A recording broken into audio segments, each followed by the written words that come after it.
বাংলাদেশ জামাত ইসলামী আজকে সকাল 10:30 থেকে বাংলাদেশ জামাত ইসলামীর প্রতিনিধি দলের সাথে ঐক্যমত্য কমিশনের মত বিনিময় এবং আলোচনা চলছে।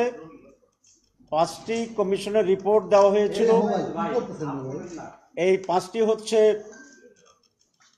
আমাদের কনস্টিটিউশন অ্যামেন্ডমেন্ট, সংবিধান সংশোধনী, এরপরে জনপ্রশাসন সংশোধনী, বিচার ব্যবস্থার উপরে রিফর্মসের প্রস্তাবনা, দুর্নীতি কমিশনের ব্যাপারে রিফর্মস প্রস্তাবনা এবং ইলেকশন সিস্টেমের উপরে কমিশনের রিফর্মসের প্রস্তাবনা ছিল।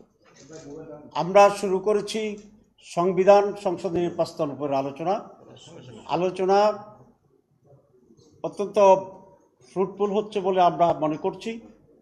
অনেক বিষয়ে আমাদের ভিতরে মত বিনিময় হয়েছে, নানা বিষয়ে ব্যাখ্যা হয়েছে এবং কিছু কিছু বিষয়ে আমরা একমত হয়েছি।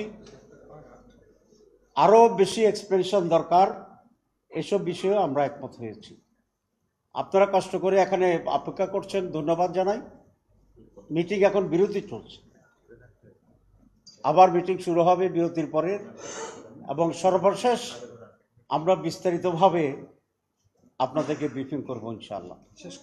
এবং সেটা সম্ভবত 5টা বাজতে পারে, তারা যেটা আমরা দুই পক্ষই একমত হয়েছি। তবে আজকে সব শেষ না হতে পারে, আমরা আরও কন্টিনিউ করব, কারণ বিষয়গুলো জাতীয় স্বার্থের জন্য অত্যন্ত গুরুত্বপূর্ণ এবং মেজর স্টেক হোল্ডার হিসেবে বাংলাদেশ জামাত ইসলামী অত্যন্ত গুরুত্বের সাথে, মনোযোগের সাথে এই সমস্ত রিফর্মসকে বিবেচনা করছে। আমরা মনে করি যেটা দেশ এবং জাতির জন্য কল্যাণকর, আমরা সে ব্যাপারেই আমরা মত দিচ্ছি, ঐক্যমত্য হচ্ছি। এখানে ব্যক্তি বা দল আমাদের কাছে গুরুত্ব নয়।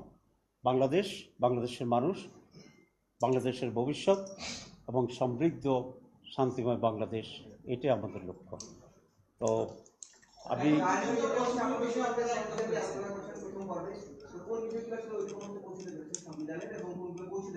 আমরা এখনো আলোচনায় আছি, তো বিষয়ে আমরা এখনো আলোচনায় আছি। তো সেই কারণে আমরা যখন ফাইনালি কনক্লুড তখনই আপনাদের কাছে আমরা ব্রিফ করব।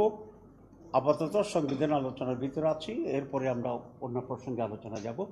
এখন ব্রিফিংটা আংশিক এভাবে না হয়ে পরিপূর্ণ একটা কনক্লুসিভ ব্রিফিং হওয়াই হবে আপনাদের জন্য, আমাদের জন্য একটি যুক্ত আপনাদের জানতে চাই যে একদম শুরুতে যে কিছু বিষয় আছে, যেমন সংসদের মেয়াদ, তারপর হচ্ছে দলীয় প্রধান, সংসদ নেতা, প্রধানমন্ত্রী, এইসব কিছু বিষয় আছে। আচ্ছা, শুধু একটা বিষয় বলবো এখন, আর বলবো না যে আপনারা চাচ্ছেন। সেটা হচ্ছে কমিশনের প্রস্তাব ছিল সংসদের মেয়াদ 4 বছর হবে, প্রেসিডেন্টের মেয়াদ 4 বছর হবে। আমরা বলেছি যে এটা ঠিক হবে না, সংসদের মেয়াদ 5 বছর থাকবে এবং প্রেসিডেন্টের বয়সও মেয়াদও 5 বছর থাকবে। আর একটি বিষয় বলি, সেটা হচ্ছে দ্বিকক্ষ বিশিষ্ট পার্লামেন্ট, বাইক্যামেরাল পার্লামেন্টের ব্যাপারে আমরা একমত হয়েছি। তবে এটা ফরমেশন, নেচার, প্রসেস, এসব বিষয়ে আমরা এখন আলোচনা করছি। সবাইকে ধন্যবাদ।